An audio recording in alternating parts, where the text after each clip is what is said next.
Hello students, welcome back to Inspiring Minds Biology lecture by Dr. Harminder. ये हमारा third lecture है and we are doing the topic reproduction in organism. Hope जो ये video देख रहे हैं उन्होंने मेरे पिछले 2 लेक्चर्स भी फॉलो किए हुए हैं. ठीक है, ये पिछले 2 लेक्चर्स के बाद हमने आगे का कॉन्सेप्ट यहाँ पे डिस्कस करना है, बट क्योंकि हम थ्रेड को लूज नहीं करना चाहते तो हम पहले रिकैप करेंगे लास्ट लेक्चर का. अगर मैं लास्ट लेक्चर की बात करूं तो लास्ट लेक्चर में हमने डिस्कस की थी एसेक्सुअल रिप्रोडक्शन सारे प्लांट्स में. ठीक है, अब जितने भी वेरिएंट्स थे एसेक्सुअल रिप्रोडक्शन के प्लांट में हमने वो सारे स्टडी किए हैं. जो हेडिंग्स हमने इसके अंदर पढ़ी थी वो नेचुरल वेजिटेटिव प्रोपगेशन था. इसमें वो स्टेम हो, वो रूट हो, वो लीफ हो, किस तरह से हम इन प्लांट्स पार्ट से नेचुरली वेजिटेटिव प्रोपगेशन कर रहे थे, हमने ये मेथड्स देखे थे. इसके अलावा हमने नेचुरल वेजिटेटिव अनफेवरेबल कंडीशंस में भी देखे थे. इसमें हमने देखा था कि किस तरह से जो फंजाई हैं वो अनफेवरेबल कंडीशन में स्पोर्स बना के अपने आप को प्रोपगेट करने की कोशिश करते हैं. ठीक है, and the last topic that we discussed was artificial vegetative propagation. पहले वाले जो मेथड्स थे those were natural, that means automatically nature में ये सारी चीज़ें हो रही थी जो प्लांट को प्रोपगेट करने में हेल्प कर रहा था. यहाँ पे हमने डिस्कस की थी 3 techniques, basic, cutting, layering and grafting and micro propagation जो चौथी एडवांस टेक्निक है, जहाँ पे आर्टिफिशियली मैन मेड टेक्निक से, मैन मेड इंटरवेंशन की वजह से हमने प्लांट के रिप्रोडक्शन को स्टडी किया था. राइट, सो आज हमने कॉन्सेप्ट यहाँ से फर्दर मूव करना है and we will start afresh today's topic.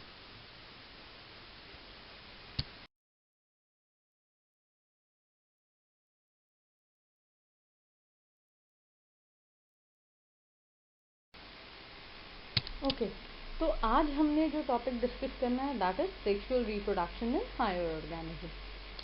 Term is sexual reproduction, that means यहाँ पे हम 2 डिफरेंट सेक्सेस की बात करेंगे. The sexes will be male and female. And कैसे इन सेक्सेस से, इन डिफरेंट ऑर्गेनिज्म से हमने रिप्रोडक्शन डिस्कस करनी है. ठीक है, तो बेसिकली अगर मैं सेक्सुअल रिप्रोडक्शन की बात करती हूँ तो सेक्सुअल रिप्रोडक्शन एक ऐसा प्रोसेस है जिसमें 2 पेरेंट्स चाहिए. 2 पेरेंट्स हैं, टाइम स्पैन ज़्यादा लगता है इस प्रोसेस में, एनर्जी ज़्यादा है, कॉम्प्लेक्स सा मैकेनिज्म है, बट फिर भी सेक्सुअल रिप्रोडक्शन होती है. अब क्या रीज़न है कि इतना टाइम कंज्यूमिंग प्रोसेस है, इतनी कॉम्प्लेक्सिटी है, फिर भी सेक्सुअल रिप्रोडक्शन होनी चाहिए ऑर्गेनिज्म में? The key here is introduction of variation in the progeny. Basically जब हम एसेक्सुअल रिप्रोडक्शन की बात करते हैं तो वहाँ पे जेनेटिक इन्फॉर्मेशन में कोई चेंज नहीं आती, डीएनए की सिर्फ कॉपी बनती है और जो प्रोजेनी है वो एग्जैक्टली अपने पेरेंट को रिजेंबल करता है. बट जब हम सेक्सुअल रिप्रोडक्शन की बात करते हैं तो यहाँ पे जो प्रोजेनी है वो कॉम्बिनेशन ऑफ गमीट से बनता है.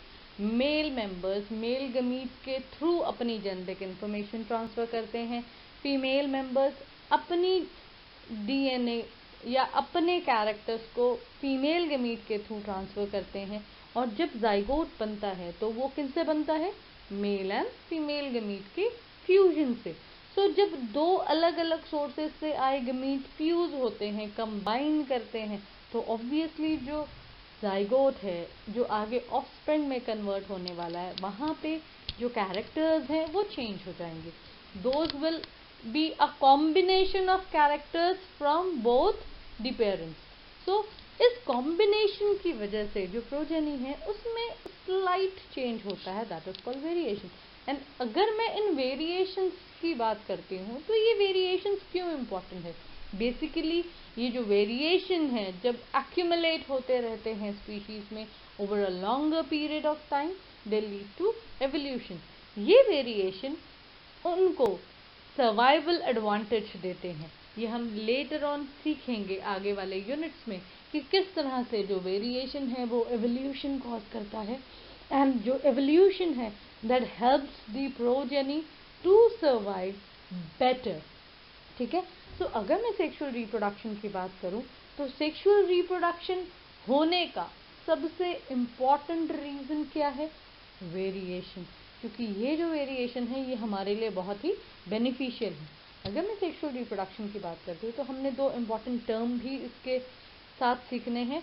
The term is syngenesis or amphimixis. So sexual reproduction is also known as syngenesis or amphimixis. ठीक है?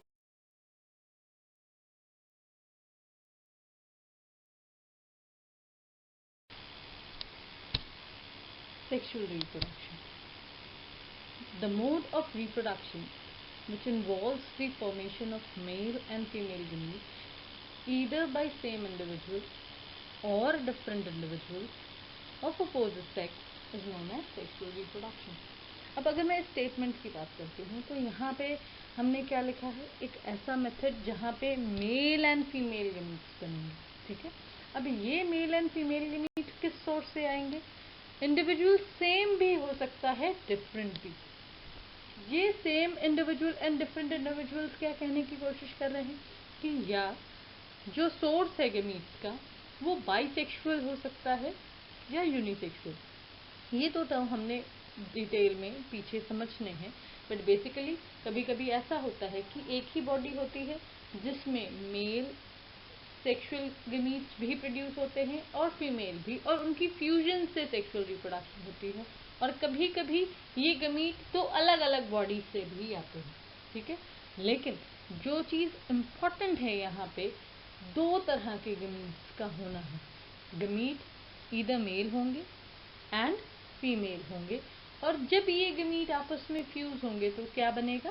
Zygote. Zygote is a single cell stage जो डेवलप होती है जब गेमीटिक फ्यूजन होती है, और इस जाइगोट के पास ये एबिलिटी होती है कि ये मल्टीप्लाई करके डेवलप हो सके एक नए इंडिविजुअल्स में। तो अगर मेल गेमीट होगा वो फीमेल गेमीट के साथ मिलेगा तो ऑफस्प्रिंग में कॉम्बिनेशन कहाँ से आई? दो अलग अलग सोर्सेज से। क्योंकि सोर्सेज ऑफ गेमीट डिफरेंट है तो जेनेटिक इन्फॉर्मेशन भी डिफरेंट होगी। जेनेटिक इन्फॉर्मेशन डिफरेंट है तो वो ऑफस्प्रिंग जो सेक्सुअल रिप्रोडक्शन से आया है वो किसी भी पेरेंट को रिजेंबल नहीं करेगा। That means the offspring will not be identical to its parent, जैसे कि एसेक्सुअल रिप्रोडक्शन में होता था।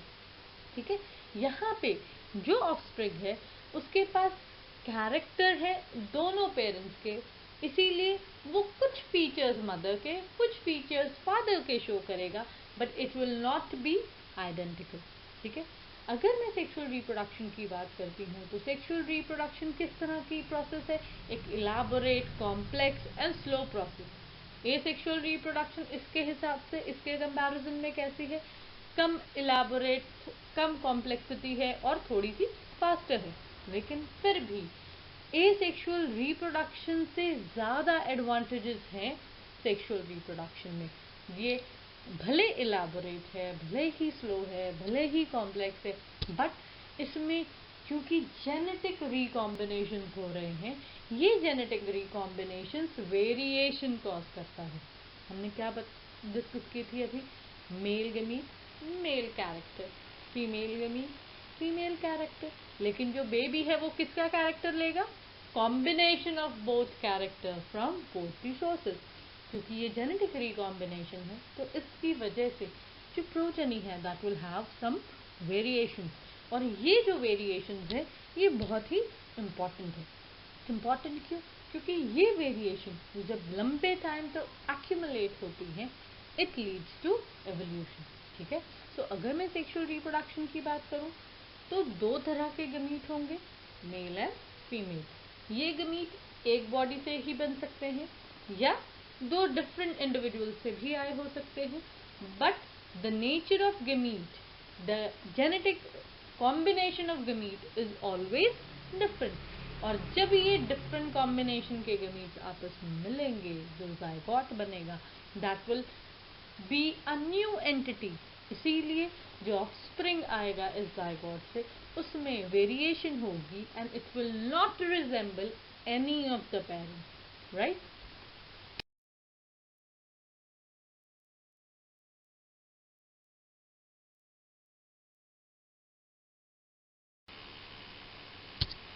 अगर हम सेक्सुअल रिप्रोडक्शन की बात करते हैं तो sexual reproduction multi cellular organisms का कैरेक्टर है। दैट मीन्स जितने भी फ्लावरिंग प्लांट हैं, मोस्ट ऑफ फ्लावरिंग प्लांट और ज़्यादातर एनिमल्स ये सेक्सुअल रिप्रोडक्शन शो कर सकते हैं। लेकिन हर एक ऑर्गेनिज्म को इस प्रोसेस को इनिशिएट करने के लिए पहले एक लेवल अटेन करना होता है। जिन लोगों ने मेरा फर्स्ट लेक्चर याद रखा है उनको पता होगा कि वो फेज कौन सा है जिसको हम पार करने के बाद रिप्रोडक्टिवली एक्टिव हो सकते हैं। Yes, it is juvenile phase. ठीक है, सो अगर एक ऑर्गेनिज्म सेक्सुअली एक्टिव होता है तो ही वो रिप्रोड्यूस कर सकता है। दैट मीन्स उसे एक सर्टेन लेवल ऑफ ग्रोथ या मैच्योरिटी पहले अटेन करनी पड़ेगी। एंड ये ग्रोथ एंड मैच्योरिटी किस फेज को पार करने के बाद आती है? जुवेनालिटी को। यानी कि जुवेनाइल फेज जब हम पार करेंगे हम एक्टिव हो जाएंगे, मैच्योर हो जाएंगे और इस मैच्योरिटी वाले फेज में हम सेक्सुअली रिप्रोड्यूस कर सकेंगे।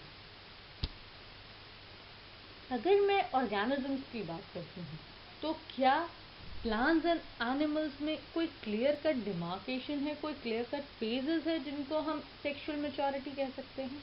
यस, अगर मैं ऑर्गेनिजम्स की बात करूं तो प्लांट्स में हम उस फेज को जुवेनाइल फेज कहते हैं जिनको पार करने के बाद ही वो सेक्सुअली एक्टिव हो सकते हैं। लेकिन प्लांट्स के केस में हम इसे वेजिटेटिव फेज कहते हैं। ठीक है, तो अगर मैं ऑर्गेनिज्म की सेक्सुअल मैच्योरिटी की बात करती हूँ तो एनिमल्स ने जुवेनाइल फेज पार करना है ताकि वो सेक्सुअली एक्टिव हो सके, रिप्रोडक्टिवली एक्टिवेट हो सके। और प्लांट्स में इसी जुवेनाइल फेज को हम क्या कहेंगे? Vegetative phase. वेजिटेटिव फेज पार होते ही प्लांट्स भी सेक्सुअल रिप्रोडक्शन के लिए रेडी है। That means they can undergo multiplication by sexual means. अगर मैं प्लांट्स की बात करती हूँ तो प्लांट्स में सेक्सुअल रिप्रोडक्शन होती है। अब ये सेक्सुअल रिप्रोडक्शन जिस तरह से हमने एनिमल में डिस्कस किया था कि एनिमल में कौन कौन से फेजेस होते हैं, एक जुवेनाइल फेज, एक मैच्योरिटी वाला फेज, एक एजिंग वाला फेज, एक सेनेसेंस वाला फेज। एंड जुवेनियलिटी के बाद मैच्योरिटी वाला जब फेज आता है तब एनिमल्स एक्टिव होते हैं।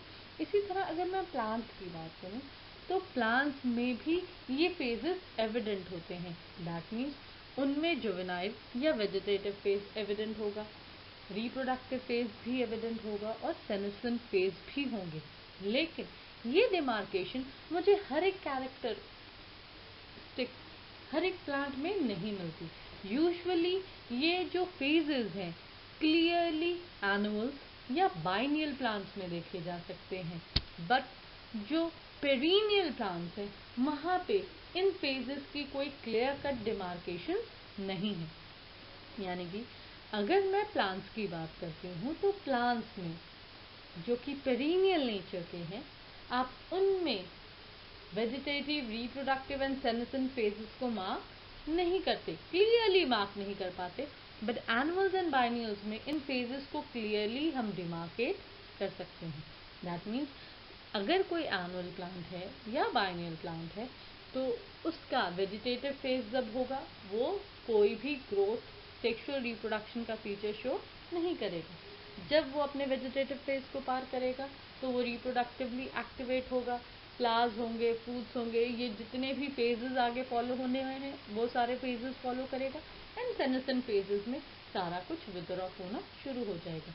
बट पेरिनियल्स में ये क्लियर कट डिमार्केशन हमें देखने को नहीं मिलेगी। अगर मैं प्लांट्स की बात करती हूँ तो कुछ इम्पॉर्टेंट एग्जाम्पल्स हैं जो ऑब्जेक्टिवली हमारे लिए बहुत इम्पॉर्टेंट है। वो अनयूजुअल बिहेवियर वाले फ्लावरिंग एग्जाम्पल्स हमने लर्न करने हैं। ठीक है, तो पहला एग्जाम्पल जो हमारे लिए बहुत इम्पॉर्टेंट है, हाईलाइटेड है इस स्लाइड में, that is Strobilanthes kunthiana. Strobilanthes kunthiana is also known as Neela Kurinji. ठीक है, ये प्लांट क्यों अनयूजुअल बिहेवियर में हम इसे कंसिडर कर रहे हैं? क्योंकि इस फ्लावर के पास एक कैरेक्टरिस्टिक है कि ये 12 इयर्स में ही एक बार ब्लूम करता है। दैट मीन्स स्ट्रोबिलैंथस कुंतियाना या नीला कुरंजी once every 12 ईयर ही फ्लावर्स प्रोड्यूस कर सकता है। ठीक है, तो ये एक इम्पॉर्टेंट एग्जांपल हमने लर्न करना। इसके अलावा बैम्बू भी एक ऐसा प्लांट, अब स्ट्रोबिलैंथस के केस में वो हर 12 ईयर्स के बाद फ्लावर करेगा, लेकिन बैम्बू अपनी लाइफ टाइम में सिर्फ एक बार ही फ्लावर कर सकता है। तो ये दो इम्पॉर्टेंट एग्जाम्पल हमने लर्न करने हैं ऑब्जेक्टिव क्वेश्चन के लिए। Are you clear with this? Strobilanthes kunthiana, इसका alternative name Neela Kurinji, and time span that is 12 years. इसके अलावा और भी कैरेक्टरिस्टिक फीचर इसके साथ एसोसिएटेड है कि इसका जो ब्लूम है that is usually blue colour का, एंड ये तमिलनाडु आंध्र प्रदेश वाले साइड पे ही आपको मिलता है। ठीक है, और जो बैम्बू है ये once in a lifetime ही फ्लावर करेगा, राइट।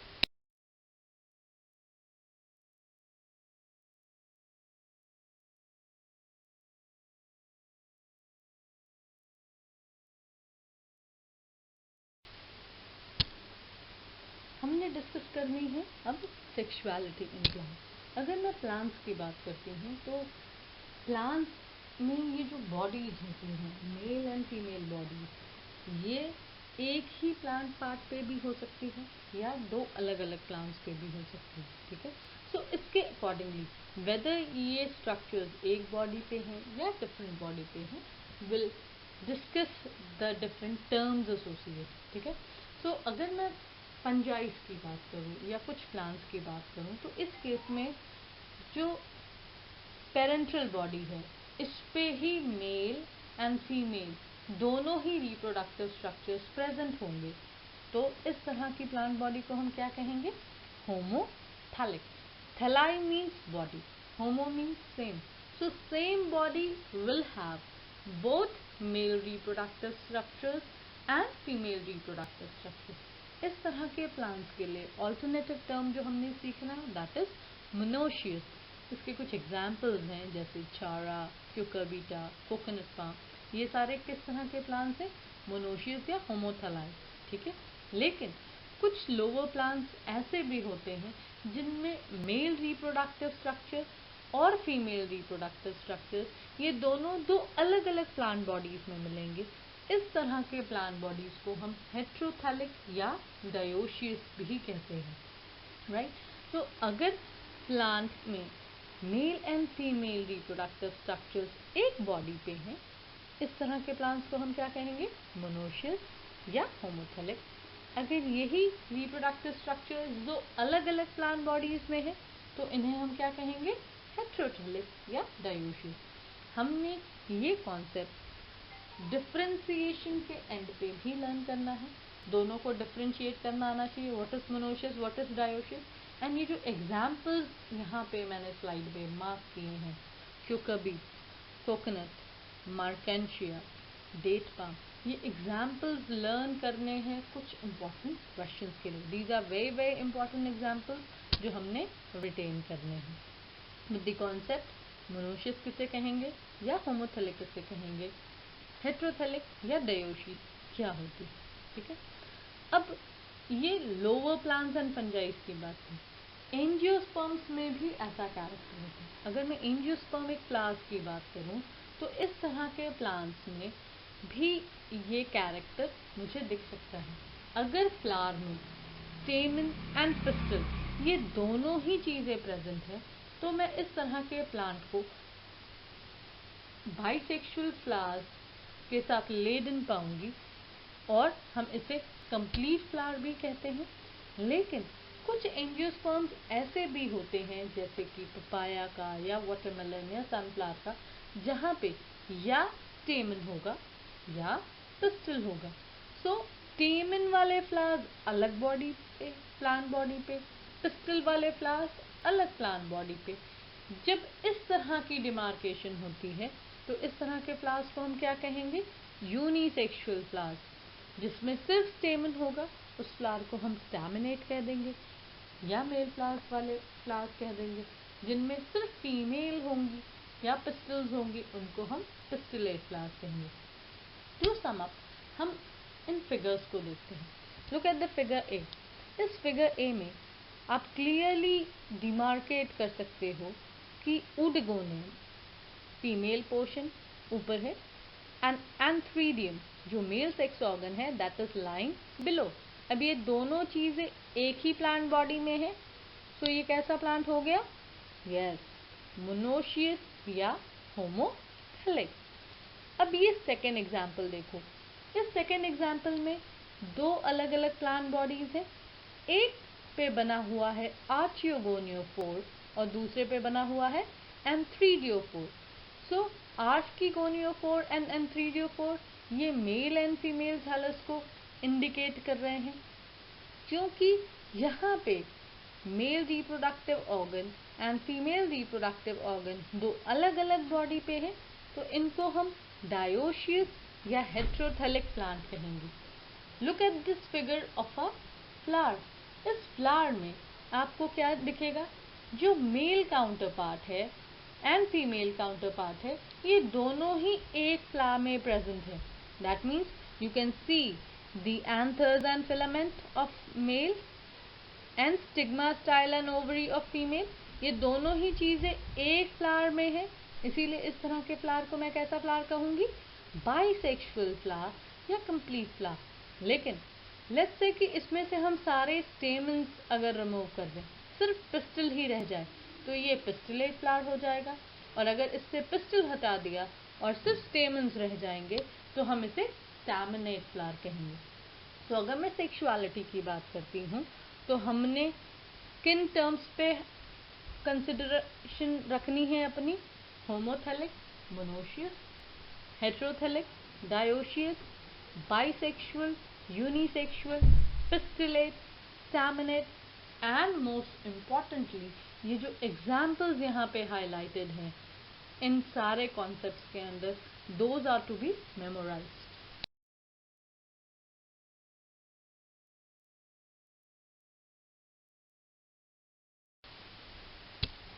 हमने अब डिस्कस करना है सेक्सुअल रिप्रोडक्शन इन एनिमल्स। हमने प्लांट्स में ये डिस्कस कर ली, प्लांट्स में हमने सेक्सुअलिटी भी डिस्कस कर ली। अब हमने कुछ टर्म्स सीखने हैं जो कि एनिमल्स के साथ पर्टेन करेंगे। तो पहला कॉन्सेप्ट जो हम यहाँ पे सीखने वाले हैं दैट इज कंटिन्यूअस ब्रीडर्स। ऐसे एनिमल्स जो रिप्रोडक्टिवली एक्टिव होते हैं throughout their reproductive phase, उनको हम कंटिन्यूअस ब्रीडर्स कहेंगे। लाइक हमने जुवेनाइल फेज पार किया, मेचोरिटी वाले फेज पे हैं। इस मेचोरिटी वाले फेज में हम through out day in and out हम में रिप्रोडक्टिव एबिलिटी है, हम प्रोक्रिएट करके प्रोजेनीज क्रिएट कर सकते हैं, इसीलिए हम कंटिन्यूस ब्रीडर्स। ठीक है, अब ये जो टर्म है कंटिन्यूस ब्रीडर, ये एक्चुअली क्यों इतना इम्पोर्टेंट है? क्यों? क्योंकि ह्यूमंस के केस में there is no particular time जहाँ पे ईयर में लेट्स से कुछ ऐसे स्पेसिफिक मंथ्स नहीं होते जब हम प्रोक्रिएट करेंगे तो हम रिप्रोडक्शन के लिए केपेबल होंगे। इसके कंपैरिजन में कुछ एनिमल्स जैसे कि डॉग्स, बर्ड्स, फ्रॉग्स या लizards हैं, ये किसी पर्टिकुलर फेज में ही रिप्रोड्यूस कर सकते हैं।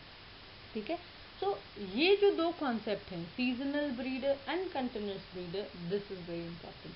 ठीक है, तो ऐसे एनिमल्स जो किसी पर्टिकुलर फेवरेबल सीजन में ही एक्टिव होते हैं, उनको हम सीजनल ब्रीडर्स कहेंगे। That means through out the year वो प्रोजेनीज नहीं बना सकते, थ्रू आउट द ईयर वो ऑफस्प्रिंग्स नहीं दे सकते। एक पर्टिकुलर फेज होगा रिप्रोडक्टिव फेज में, ईयर के किसी पर्टिकुलर टाइम में ही, बीट समर्स, बीट विंटर्स, कोई एक पर्टिकुलर सीजन होगा जब वो रिप्रोडक्टिवली एक्टिव होंगे। But humans they can breed continuously. ठीक है, अब जब मैं एनिमल्स की बात करती हूँ, तो एनिमल्स में मॉर्फोलॉजिकली, फिजियोलॉजिकली बहुत सारी चेंजेस आती हैं, और ये चेंजेस रिप्रोडक्टिव फेज के पहले भी आती है, रिप्रोडक्टिव फेज में भी आती है, रिप्रोडक्टिव फेज के बाद भी आती है। ठीक है, तो ये जो चेंजेस हैं मॉर्फोलॉजिकल या फिजियोलॉजिकल चेंजेस, ये चेंजेस हम स्टडी करते हैं ताकि हम इस पूरे मैकेनिज्म को और ज़्यादा क्लियरली समझ सकें। ठीक है। लेकिन क्योंकि हम रिप्रोडक्शन पे अपने आप को लिमिट करने वाले हैं, तो यहाँ पे हम सिर्फ रिप्रोडक्टिव फेज में जो भी साइक्लिक चेंजेस आती हैं एनिमल्स में, हम उनके बारे में यहाँ पे हाईलाइट करेंगे। ठीक है। तो अगर मैं रिप्रोडक्टिव फेज की बात करूँ तो मैमल्स में और दूसरे एनिमल्स में क्या डिफरेंसेस होते हैं? क्या थ्रू आउट दी फेज हम सिमिलर से चेंजेस ही शो करते हैं? नहीं। जो नॉन प्रीमेट्स हैं जैसे कि डॉग्स, टाइगर्स, काउज, रैट, इन सब में जो साइक्लिक चेंजेस आती हैं ड्यूरिंग द रिप्रोडक्टिव फेज, उसे हम ईस्ट्रस साइकिल या साइकिल ऑफ हीट कहते हैं। लेकिन अगर मैं प्रीमेट्स की बात करूं तो प्रीमेट्स जैसे कि मंकीज, एप्स एंड ह्यूमंस, इनमें जो साइक्लिक चेंजेस आती हैं उसे हम मेंस्ट्रुअल साइकिल कहते हैं। ये जो कॉन्सेप्ट है oestrus cycle and menstrual cycle, ये हमने in greater detail chapter 3 of unit 1 में सीखना है, तो यहाँ पे हम इसको बहुत ज़्यादा इलाबोरेट नहीं करेंगे। बस ये हमने समझना है कि नॉन प्रीमेट्स जैसे कि डॉग, टाइगर्स एंड काउज, इनके रिप्रोडक्टिव फेज में इनमें कुछ साइक्लिक चेंजेस आएंगी एंड इन साइक्लिक चेंजेस को हमने नाम क्या देना है? Oestrus cycle. एंड प्रीमेट्स जैसे कि मंकीज, एप्स एंड ह्यूमंस, इनमें जो साइक्लिक चेंजेस आएंगी उन साइक्लिक चेंजेस को हमने नाम क्या देना है? Menstrual cycle. राइट।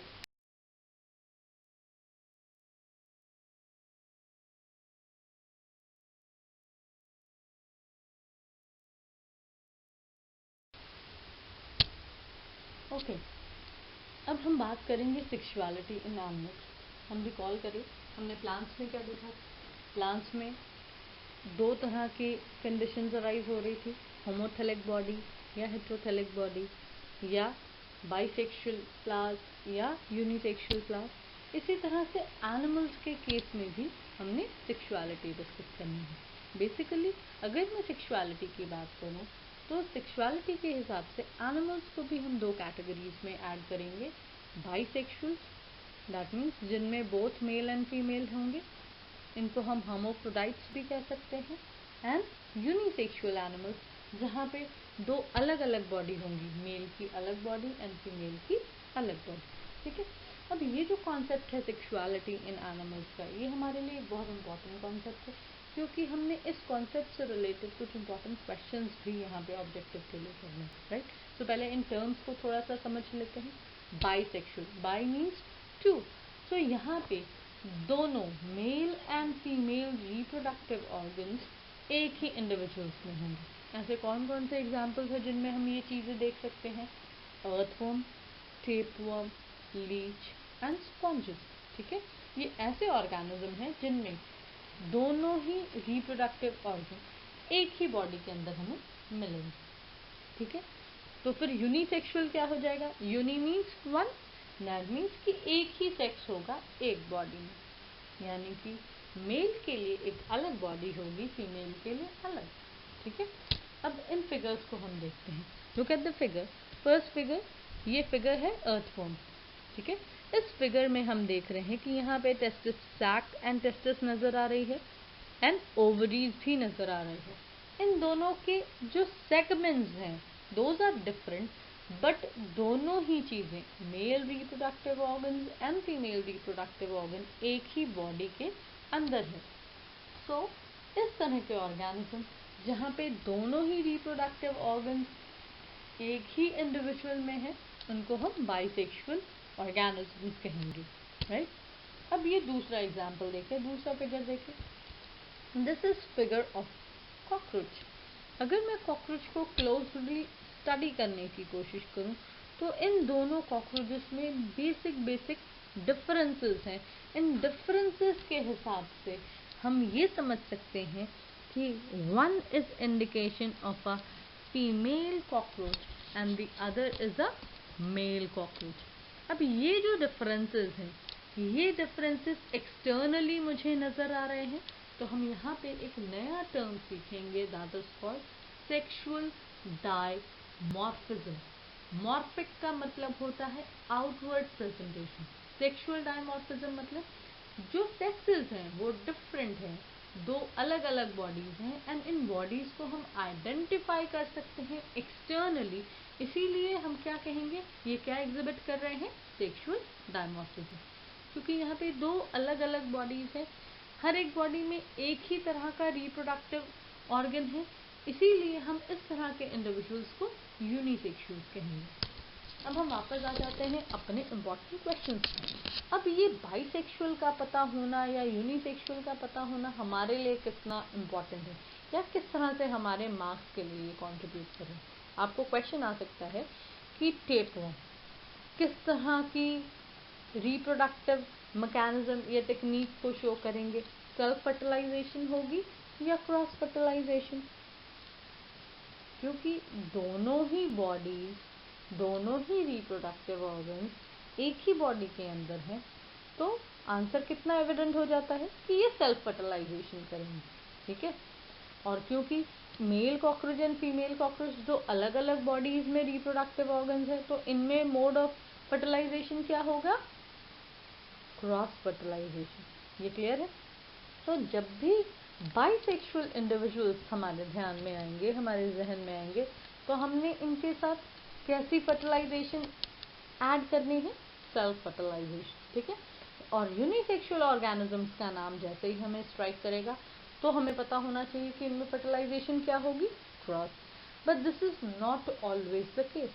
ये जनरल रूल है कि बाइसेक्सुअल सेल्फ फर्टिलाइजेशन करेंगे, यूनिसेक्सुअल क्रॉस फर्टिलाइजेशन करेंगे। बट कुछ स्पीशीज, यहाँ पे ही वो एग्जाम्पल मेंशन है, अर्थवर्म। अर्थवर्म के केस में जो मेल ऑर्गन्स हैं वो पहले मैच्योर हो जाते हैं, जो फीमेल ऑर्गन्स हैं वो लेट मैच्योर होते हैं। इस तरह की कंडीशन को हम प्रोटैंडरी कहते हैं, ठीक है। Pro is prior, andry is for androecium या मेल काउंटरपार्ट। सो अर्थवर्म के केस में प्रोटैंडरी होती है। प्रोटैंडरी मीन्स कि अर्थवर्म में जो टेस्टिल्स हैं वो पहले मैच्योर हो जाएंगे। वो पहले मैच्योर होंगे तो क्या होगा, मेल गमीट्स बनने शुरू हो जाएंगे। बट क्योंकि ओवरीज अभी नॉन फंक्शनल है तो ये मैच्योर गमीट्स काम नहीं कर सकेंगे। लेकिन हम नहीं चाहते कि ये वेस्ट हो, तो क्या होता है, इनकी सिंक्रोनिटी को बनाने के लिए दो अर्थवर्म सेल्फ नहीं क्रॉस फर्टिलाइज करके इस प्रोटैंडरी वाले हिंड्रेंस को ओवरकम कर सकते हैं, ठीक है। So by rule bisexual self fertilisation करेंगे, बट अर्थवर्म एक ऐसा एग्जाम्पल है जो क्रॉस फर्टिलाइजेशन करता है।